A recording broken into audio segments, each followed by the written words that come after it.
3, 2, 1, 0. All engine running. Whether you've been married 1 or 20 plus years, at some point, you realized you were married into crazy. And that's what our podcast is all about.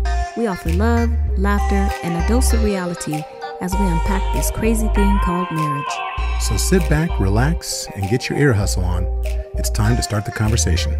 All right, let's go.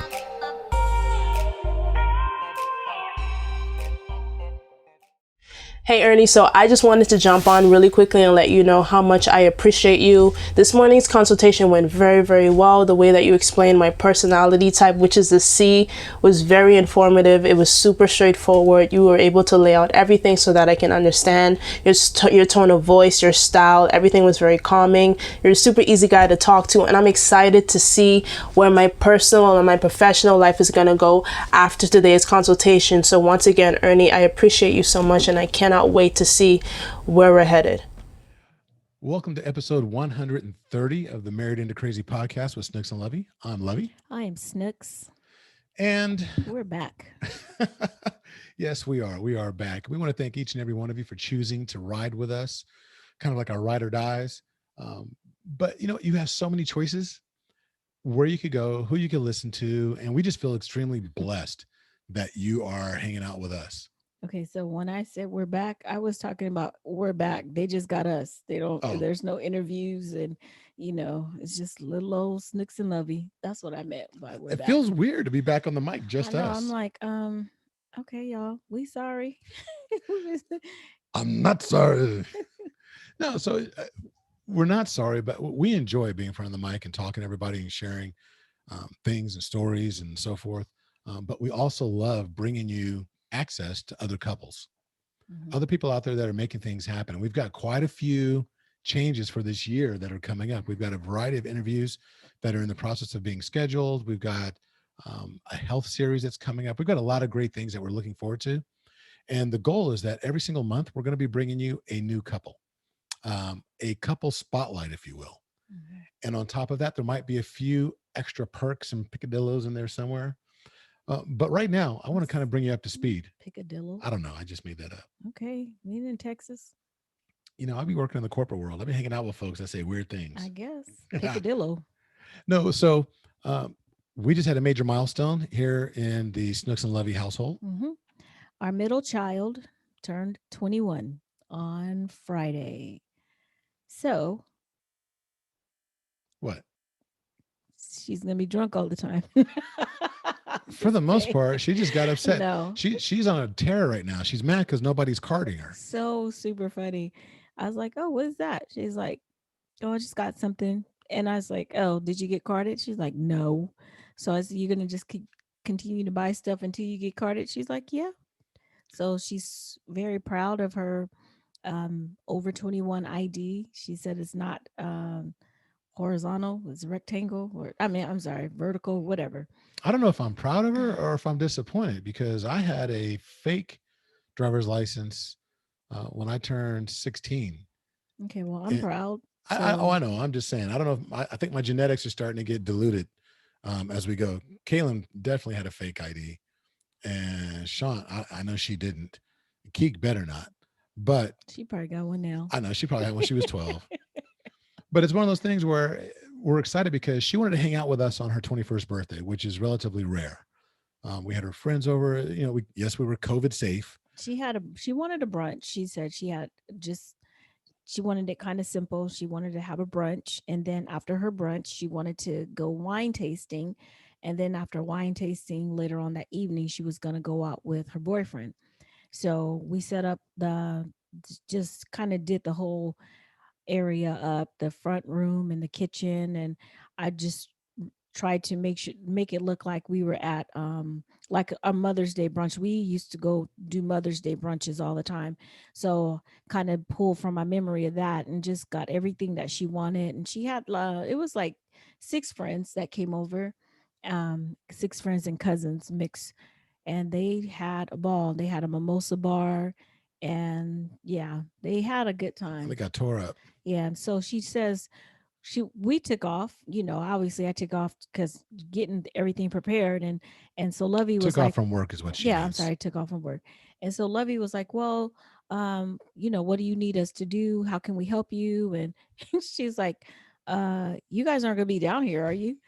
And I was like, well, I thought maybe just stay in the kitchen and try to make sure that. She was like, no, that's why it's buffet. Everything's laid out. So you don't have to be down here and blah, blah, blah, whatever. I was like, okay, cool. So I went upstairs. Did you know she sent me a text message asking why you were down here?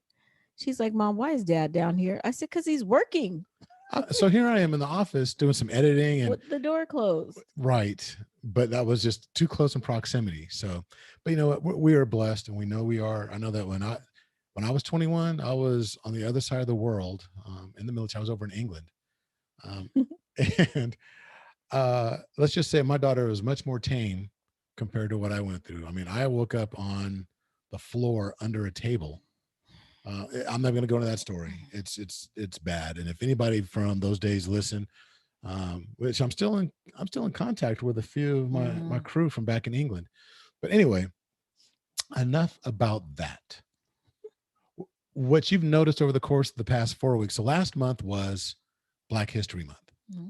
So what we did was we decided to take a little spin for those of you that may have taken a vacation or whatever, and you weren't up to speed, but we ended up talking to several different couples that happened to be African-American. And we wanted to highlight Black excellence in marriage because the media has a tendency to portray African-American households as anything less than two-parent. Now, you might get an occasional flavor every now and then of the Huxtables. You might get, which I know Bill Cosby's probably not the greatest example, but the premise of the show before all that other stuff, but you didn't see a whole lot of that. There were a couple of TV shows here and there, but there were far and few between. And it seems like the media at large always wanted to portray like a single parent, usually single parent mom. Well, it's not, I mean, if we're just going to really be honest and talk about it, it's not just really the media that portrays single mothers. Statistics show that Black women had the majority of households in African American homes. And the perception is that the fathers are never around. They're not there, which is not true. They are there. And it's very important for people to see that there are successful marriages in the African American community. And they are not just those that are in Hollywood or they're famous or whatever. We're regular everyday folk. And we know everyday people who are excellent in their marriages, and some people may be like, well, what constitutes excellence in a marriage? True. And we highlighted a variety of statistics throughout the process. I mean, one that I was talking about was there's a growing body of literature that suggests that the conditions under which children grow up matter for their well-being as adults. Mm-hmm. So if you have a lot of kids that are growing up in households that, they don't have a male presence there, or they don't have a healthy male presence there, it can really affect them. So there was a couple of studies. There was Carnero and Heckman, which was back in 2003, Kuna et al. In 2006, among others. There was plenty of others that showed that the differences between children appear at very early ages, and that the family environment plays a significant role in generating these differences. There was a thing called the Wilson hypothesis that goes all the way back to 1987. And I talked about this in one of the podcasts, and it talked about how, and it's kind of sad, but it suggests that the characteristics of the Black male population, and in particular, the lack of marriageable Black men due to high rates of unemployment and incarceration, are an important factor contributing to the Black-white difference in marital status. There was, I don't have it with me any longer, but I had another statistic that showed the differences between Black women that were married by a certain age versus the rest of the world. And it was substantially lower. There was like a 60% number for the rest of the world that were married by the age of like 30, whereas there was only like 31 or 32%, I believe, that were African-American and married. Not that the end all is getting married. That just happens to be our thing. That's our jam. But when you're growing up in those households that don't portray that, we have a tendency to mimic what we see and not what we're told. So there's a guy out there, Emmanuel Acho, who has a YouTube sensation. He's an ex-NFL player. He's got a great book out right now. He had a phrase. I listened to him the other day as he was talking to some of the executives in my day job. And he said that more is caught than is taught. And it's just another way of saying that kids have a tendency to hear 100% of what you do and 0% of what you say. So if you talk about, you need to have you need to be in a good relationship, you need to treat women a certain way, or you need to treat your spouse a certain way, but they don't see that mimicked, Right. then it's hard to sit there and tell somebody when they become 16, 17, 18 years old that they need to treat their spouse a certain way, or not their spouse, but they need to treat their partner a certain way, the person they're dating or what have you, if it had never been modeled for them. And so we were adamant about making sure that last month we talked to couples that modeled something close to, or at least in the pursuit of, excellence. Mm-hmm. And and like I said, one question could be, well, what is excellence? And for me, so I want to look at it like when you're grading, A through F. Okay. A is excellent, right? F is failure. Failure. So the way that for most people, when you're given material and you're like, okay, you got to test, and you have to know the material. That means you have to study, and that means that not just look at it, but for most people, I'm saying, you study it, you write it out, and you have to recite or whatever, but you have to know the information.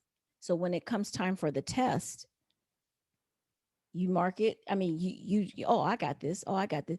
And then at the end of that test, it's graded. And if you have an A, that means you missed 0. That's excellent.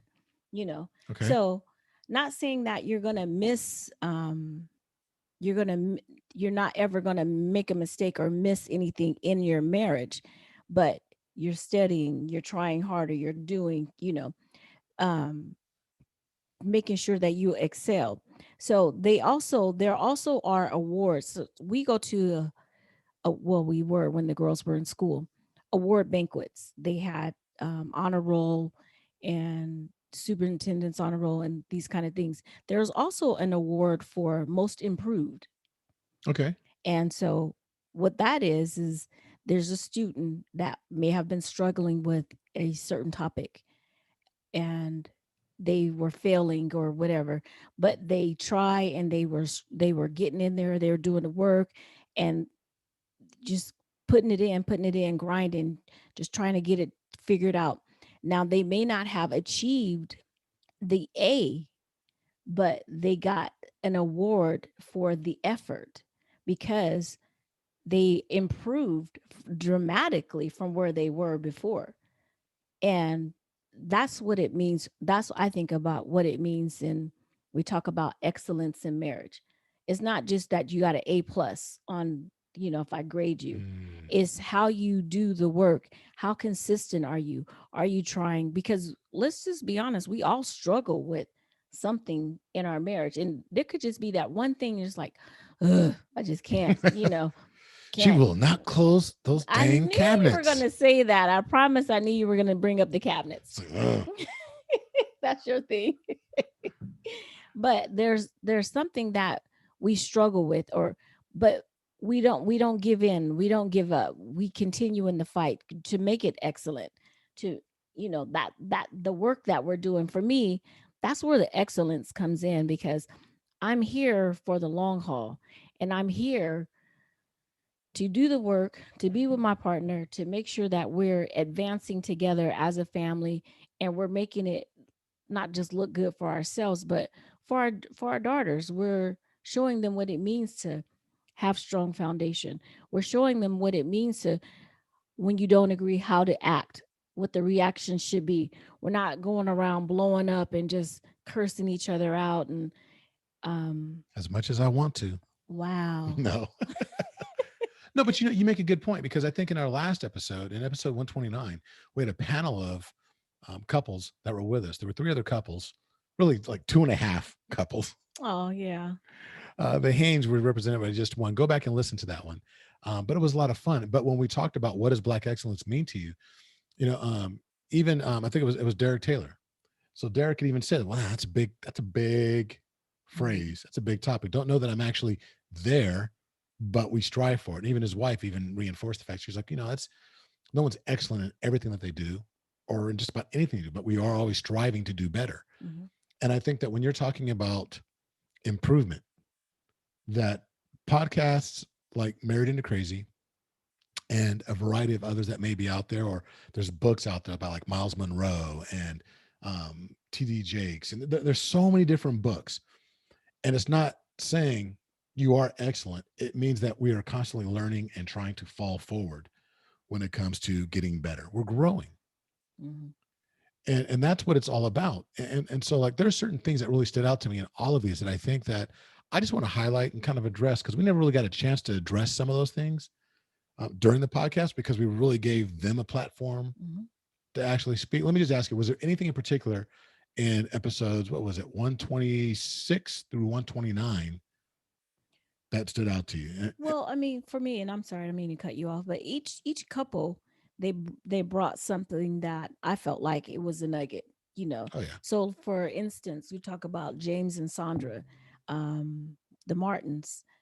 She talked about how they keep it lively because, and she actually, I felt like she was like, she's the one who made him like, don't be so serious, don't Right. take life so serious, we know things are happening. But they talked about it, it was almost like I felt like her nugget was the importance of laughter, the importance of smiling, the importance of just, let's be friends, let's have fun, let's, and a lot of couples don't do that.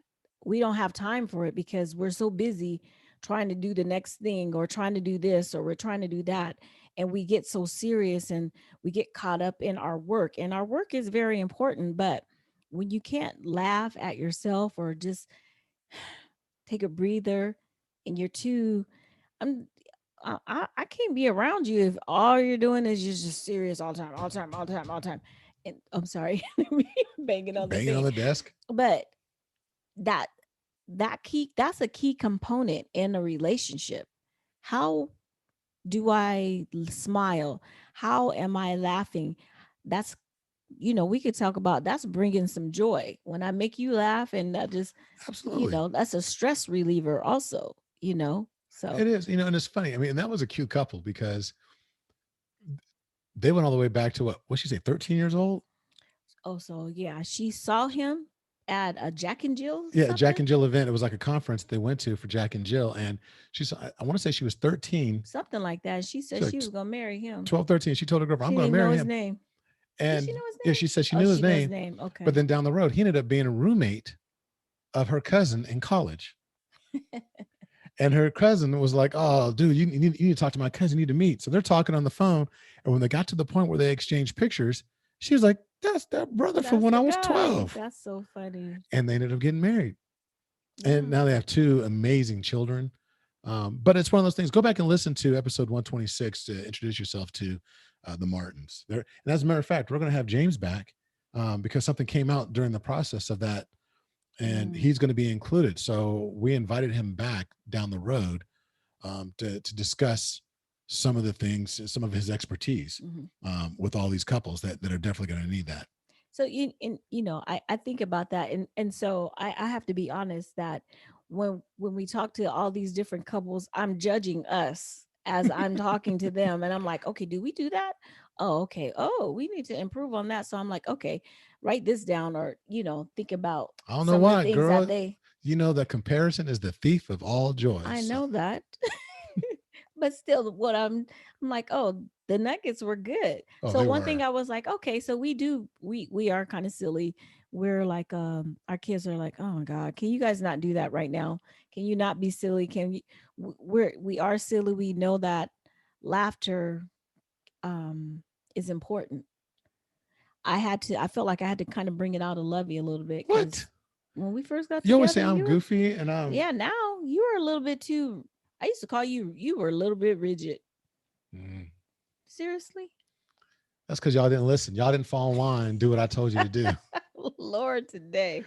But there was a lot of great stuff. I mean, and there is something to learn from every single couple. Mhm. I mean, even when you take a look at my sister and my brother-in-law, Mm. it came out during the course of it that we had doctors Eugene and Rochelle Wilkerson. He's a PhD educator, he's dean of studies for, I forgot his new school. He used to be at Regis, but Al, it's like Northwest University, something like that. They're out of San Diego, an online university. And That sounds right. my sister Rochelle is a pediatrician and a researcher with Children's Hospital over in Colorado. And even with them, their story, and we didn't have them on just because they're family. We had them on because it's one of the most unique couples that I've ever come across, just because of how they met. Well, I was about to say they brought a different aspect too. They met online and in the Match.com. Match.com, yeah. And the way that they met too, they both were like um getting ready to give up Yeah, on Match. Yeah. on Match. And by Rochelle forgot to. happenstance, she forgot to turn hers off, or what is it? Yeah, Cancel it. She forgot to cancel her, and he had sent an email or one message, and so she just kind of checked it out, and basically almost the rest is history. Oh, and you got to listen to it because it's comedy. But go ahead. I was just saying, it's just comedy how it all went through, and I think that one of the things they had so much to offer, but one of the things was it was non-traditional in the way that they actually met, and the fact that when they did, they gave it a try. They were willing to try something different in order to find what they were looking for. They're willing to step out of the norm and not be so skeptical. But also, one thing that I found that's key, and they both said it: be very specific about what it is that you want in a relationship.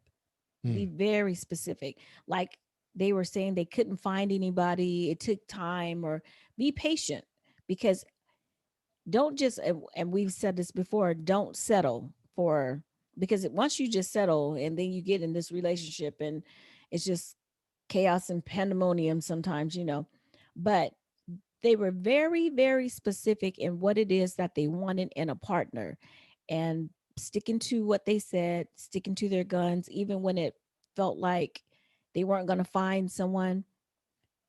They persevered, or they kept, they didn't settle. They didn't say, okay, well, I'll just take any old thing, or just so I won't be lonely, because that's a recipe for disaster. I really appreciate that about them. And they were she's like, nope, I said I wanted this, no, I didn't want that. And that just weeded out a whole bunch of nonsense, Right. From the beginning. So if you're out there wondering, like, so what do I need to do? How do I find this person? Stick to your guns. But I will say this: make sure you're look, I believe in being unrealistic in your expectations, and the respect that means that don't sell yourself short. If you have high standards, have those high standards, but make sure those standards are achievable.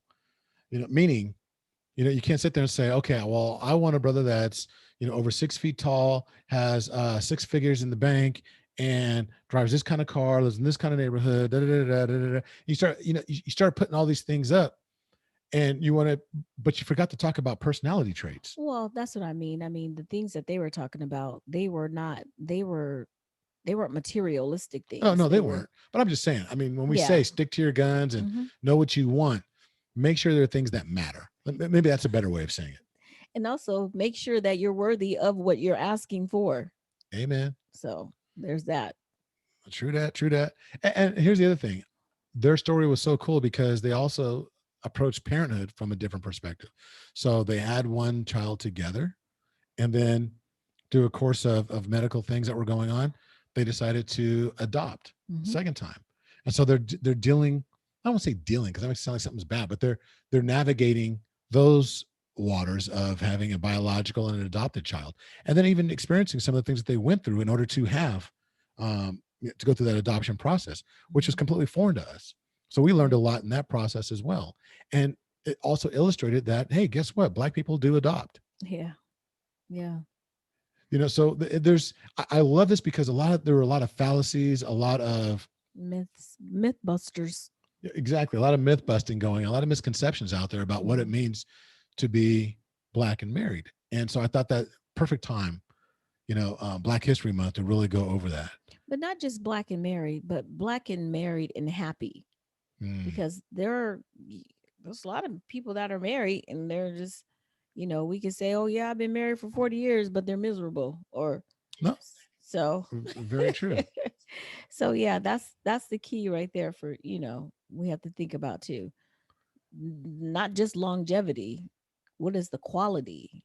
Well, quality, all these couples personified something that we try and speak to every single week, Mhm. and that's being crazy. You know, in their own way, that each of them really focused on, and not so many words, but they showed compassion. They kept it real with all of you, with Yeah. us. Very accountable to each other. They were zealous. You heard that they were very zealous about their relationship, which means that there's a lot of zeal, a lot of joy, a lot of energy that they put towards, you know, knowing they're wrong, knowing they're, working on it and making sure they can actually get better on a daily basis. And there was a lot of yielding. Mhm. Yielding came out in a big way in episode 129, again with the panel. Yeah. Well, and even with uh Anthony and Denise Summers, Oh, yes. so he's a very public figure, um apostle. He does community work, and kind of one thing that we talked about is a lot of people, we only look at the person that we see. You never look at the spouse of that person that's in the limelight. And she did a lot of yielding Hmm. by even allowing him to go up to the other countries and set up these different foundations. And he's doing all this great work in his church and stuff. And Traveling the she's, world, yeah, talking to all these traveling the different world, churches. and she's at home taking care of the kids. And don't forget about the politics, because he's involved in Yeah. politics as well and dealing with these other public figures. And so there's a lot of sacrifice that took Yeah, place. there's a lot of sacrifice that took place.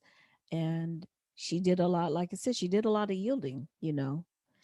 But what I thought was really interesting about the transparency in their relationship is they also talked about how, in doing all of that, there's the other side of yielding.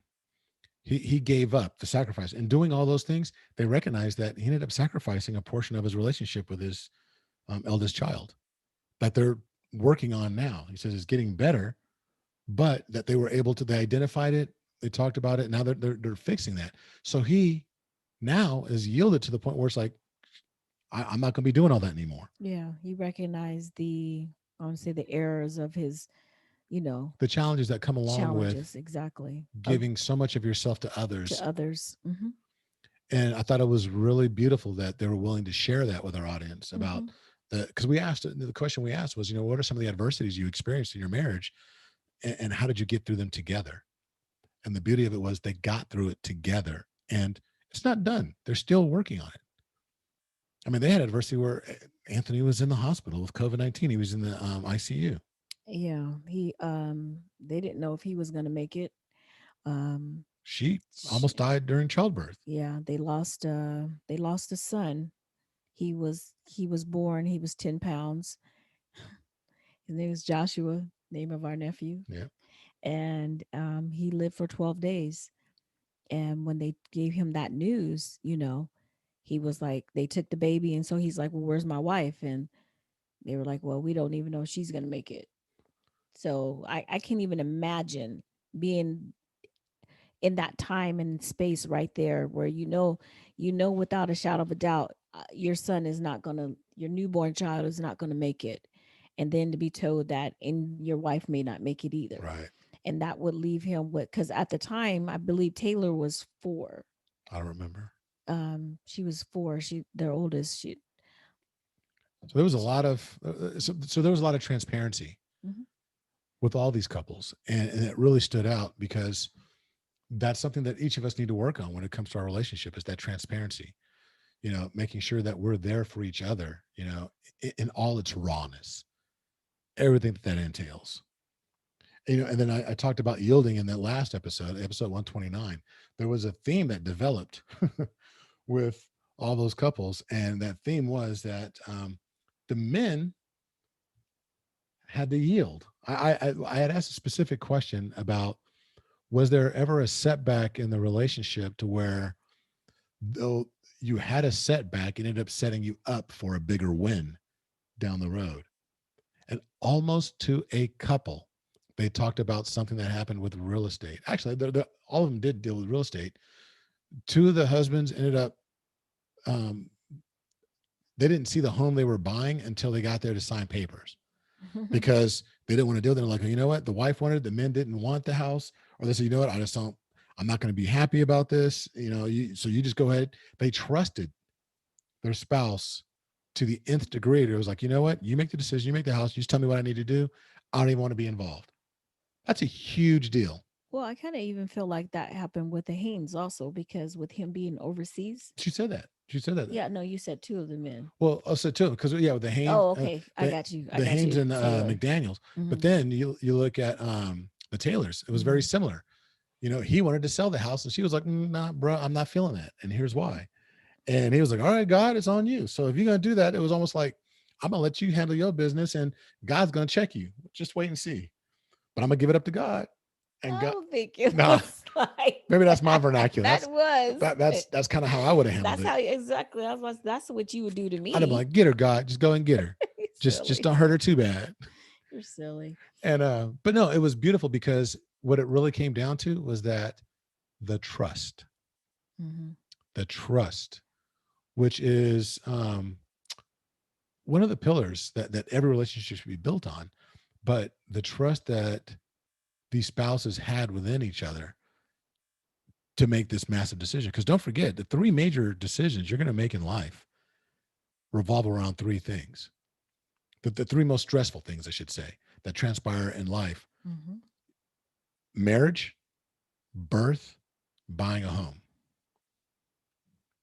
These couples experienced all of those, but when it came to buying a home, these guys were able to just say, you know what, you got this. I trust you. I don't even need to see the house. You just tell me where I need to be, sign the papers. I'll be there. You're right. So ask yourself, how many of you are willing to do that? And you're like, I ain't doing that. Then okay, that's a little yellow flag that's popping up. Like, okay, well, but why not? What is it about your spouse that you don't trust? Mm-mm. Now, that's a red flag for me. Like, I'll go look at the model, Look what you did. which I did. She just didn't get the absolute model she wanted. Yeah. We'll talk about that another day. Anyway, I don't want to talk about that. But she in the neighborhood she wanted. She got everything else. She got her man. I just got to look at the house next door to me like, no, I'm playing. Oh, okay. I'm playing. See, no. but ultimately, these are the things that we talk about, not just in the podcast, but these are the types of couples we want to bring in. There's so many lessons that are there. And it's not just about us. It's about you. So I know Okay. it's not just about us, but I want to ask you a question. And Uh-oh. one of the questions that we asked them, what would you tell your newlywed self? What advice would you Ooh. give your newlywed self? Okay. So this is one of the questions we asked. What would you tell your newlywed self if you could go back and speak to you Mhm. upon becoming, engaged? No, newlywed. No, newlywed. I think I would just tell myself, honestly, to stand up and be a man. Stand up, choose your wife before everything else. Because that was the source of, hindsight's 2020, but that was the source of the challenges that we had that led up to year 4 when you asked for a divorce. That, which we're gonna get into next week. The next episode that you're going to hear after this one, episode 131, we're going to talk about the dis-ease within marriage, the disease within marriage.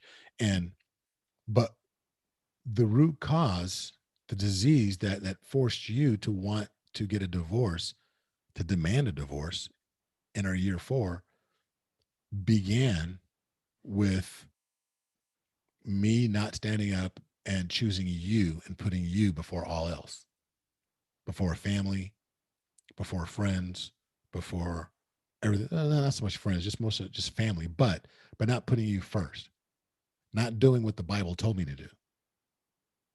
Right. Mm. And so I would tell myself that. Okay, so now let me turn the tables. What would you tell yourself?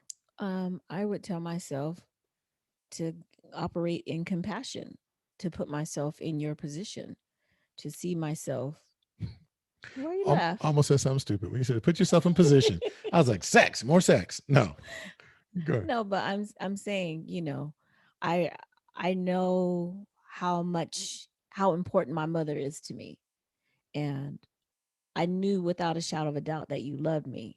So exercise some compassion and give you a little bit, maybe a little bit more leeway, let you learn how to figure it out. With more grace. More grace? I don't know. It was 4 years worth. So I'm kidding. I didn't know grace No, had an expiration date. I ain't Jesus. No. Try Um, Jesus, okay. No, not me. I would tell myself to remember why I said yes in the first place. I know you're not finna play that song. I was going to, but No, but I would remember why I said yes to you in the first place. What I saw in you, what I prayed about, because I prayed about this before I even we even got further into it.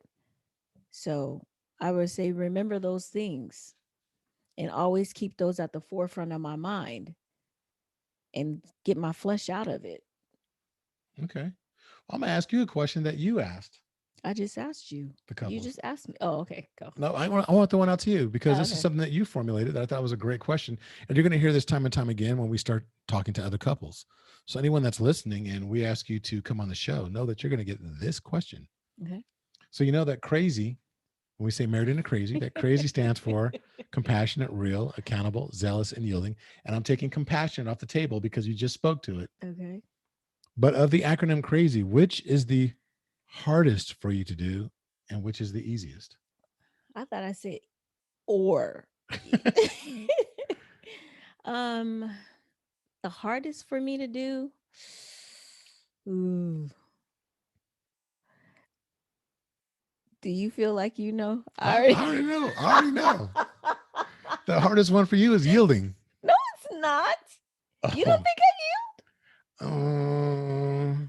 I was gonna say accountability. Oh, you know what? I was gonna say that. I'd have to go with, yeah, you don't like being held accountable. No, I'm just saying, I'm being honest. I'm being honest right here. No, he's not my 'Cause you- baseball. Because it's No, I agree with that. you say you're gonna do, Accountability. yeah, you're right. It's accountability. You That's do the yield. hardest for me. You do yield. I do yield. The easiest for me, well, Just keeping it real because you don't have a problem telling me what I did wrong. I feel like Dave Chappelle. Why is it every time we got to talk about something, Are it's you about something that I serious? did? Wow, that's what you think. No, you said take compassionate off the table. So Yeah. I feel like that's probably the easiest for me is my compassion that I have. It comes natural for you. Mhm. It's not me. I know. Come- So we know that's the hardest one for you. Hardest one is being compassionate for me. I think the easiest for me is It's accountability. being real. Oh, Accountability. I have no problem being held accountable for what I say. I mean, not like it all the time, but I mean, I thrive in accountability. I'm like, yeah, check in with me. I might tell you, no, I didn't do it, but still check in with me. So yeah, I got mind control. She be telling me what to do. I don't mind. I don't be doing it. Hey, we want to thank each and every one of you for joining us. Don't forget that at the end of every single month, we hold the Married into Crazy Communication Workshop. Look, you got to be there. You have to. I'm done asking. Now I'm telling. You have to be there. It's free. You have absolutely nothing to lose and everything to gain in the hour and a half of spending time with the number one, the hosts of the number one podcast for all those couples that married into crazy. You have to be a part of the workshop simply because there's so much to gain. You get 2 workshops in one. It's a lot of fun. We laugh. We get people from all over the world that are participating, and we want you. We're never satisfied because we don't have you. Whoever you are, and you're thinking, I didn't go to that. I'm talking to you. I am talking to you. So go to marriedintocrazy.com and click on that little orange button right there saying, I always forget what I put on that page, but it's about, learn the secrets to having a crazy marriage. Click that, come to the workshop. It'll also be in the show notes. So before we stop, we always have to do the I can for couples. Snook's over here acting brand new, like it's not like what we've been doing for the last 2 years. So the I can for couples, and thank you, because more and more couples seem to be ordering these, and I hope you're getting great use out of it. You can also find them on the website. And these are 40 affirmations. It's the little things in marriage, little things in relationships that really matter the most. It's these little habits that are repeated time and time again that will help you really have that longevity that you're looking for. And so these start off with an I can, and then it's a little I something. say I can be more sensitive. Hey. Oh, brother.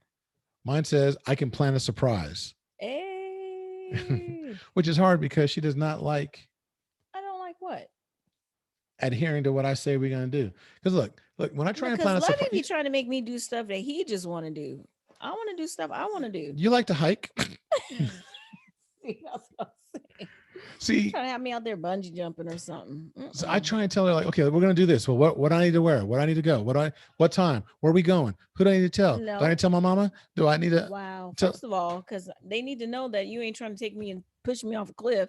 That's first. Secondly, what do I need to wear? Because I'm always Girl, what? you know I'm scared of heights. I can't push you off no cliff. Oh, Might be down some stairs, but wow. it's on tape. My So mind if just I went there. No. ever fall No, down but some it's stairs, see, she don't let me plan at them because she says, "Oh, plan it," and then she wants to take it over all the no, time. because I want to make sure that I want to do what I want to do. See, the marriage coaches need marriage coaches. I'm just saying. You trying to have me walking around hiking unless we're going back to San Francisco. We can do that. Okay. Wouldn't plan Marin that. County or something like that. Nope, just that one spot. She likes that. She wants. See, that's the problem with somebody that's like a high C. And okay, when you come to the workshop, you're going to get a part of the DISC assessment. We're going to actually give this to you. You're going to get an abbreviated results where we're going to tell you what your superpower is, the whole 9 yards, and give you a glimpse into some of the preferences and tendencies. She is what we call air traffic controller, a high C. So now that she's discovered that she doesn't necessarily like hiking, she just wants to go back to the same place over and over and over again because she now knows that place, knows We that went area. one time. You I know, saying but she doesn't want to over go and anywhere o- else. because it's by the ocean, it's by the beach, it's not a whole bunch of trees and You don't know what crazy- these other spots got? they're not in San Francisco. By the ocean. Remember that thing we talked about, by trust? the beach. This is the same lady that will definitely not just show up and sign the papers for a house that I picked out. Mm-mm. She won't even let me take her on a hike. 'Cause I don't like There might be big hiking. bugs. Thank There you. might be bugs. Because She always goes back to the one time we went on a picnic that had these big old ants that were big, like the size of giant ants. dogs. Oh my gosh. Ah, good Lord. I couldn't even eat. We were on the blanket and they kept getting on the blanket. The ants were tugging on the blanket, talking about, give me some of this blanket. No. I There was were like, some let big me ants. sit on the back of the truck, the Jeep. We had the Jeep. And then I'm like, is there a bathroom? But I won't even use the bathroom, so I don't know why I'm asking. Okay, this is going into extended play I'm right sorry. now. So, look, hey, we are so thankful for each and every one of you once again. Look, we're glad to be back on the mic, chopping it up with you. Be sure to do us a favor. Tell all your friends. Tell 2 or 3 people. You know, let me just do that. Let me back up a little bit. Invite 2 or 3 people to listen to the podcast. 2 to 3. I would love that. 2 to 3 people. And email us. Just say, go to coaching@marriedintocrazy.com, or you can go to snooksandlovey@gmail.com and just say, once you invited 2 or 3 people and they said yes, and they downloaded and subscribed, send us an email, say done. And for the first 5 people that do that, we'll send you an I Can, a couple's I Can. That sounds great. First 5 people that email us at snooksandlovey@gmail.com. Just all you got to say is done, and send us your address as well. And the first 5 people that we receive, we will send a couple's I Can for absolutely free. So reach out, touch somebody, tell your mama, your auntie, your cousin. She hates when I do that.